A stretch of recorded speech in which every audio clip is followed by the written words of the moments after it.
Hi, இன்றைக்கி இந்த வீடியோவில் என்ன பார்க்க போகிறோம்னா சம் கன்ஃபியூசிங் வேர்ட்ஸ். அது என்ன வேர்டுங்கிறத வாங்க பார்த்தா உங்களுக்கு புரியும். On behalf of, in behalf of. என்னங்க ரெண்டுலேயுமே பிஹாஃப் ஆஃப் தான் இருக்குது. ஒரு இதில் ஆன், ஒரு இதில் இன், அவ்வளோதான் நினைக்கிறீங்களா? ஆனால் இந்த ரெண்டுக்குமே டிஃப்ரெண்ட் மீனிங் இருக்குது. என்னென்னு பார்ப்போமா?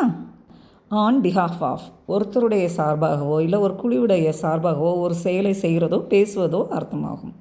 For example, on behalf of my team I welcome you all.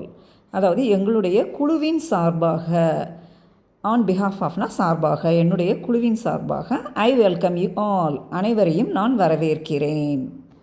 She accepted the reward on behalf of her father. அவள் தனது தந்தையின் சார்பாக விருதை பெற்றுக்கொண்டாள். அதாவது ஆக்செப்டட் பெற்றுக்கொள்ளுதல், ரிவார்டுனா விருது. ஆன் பிஹாஃப் ஆஃப் அவர்களுடைய சார்பாக.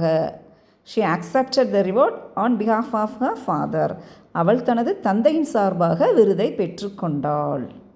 இப்போ in behalf of, in behalf ஆஃப்னா பிறருடைய நலனுக்காக நம்ம ஒரு செயலை செஞ்சால் அந்த இடத்துல we have to use in behalf of.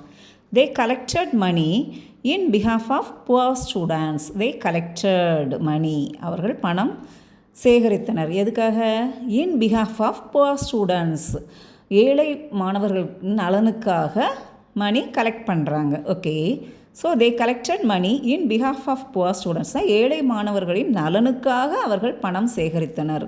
So in behalf ஆஃப்னா அடுத்தவங்களுடைய நலனுக்காக நம்ம செய்யறதுல we have to use in behalf of. The lawyer argued in behalf of the victim.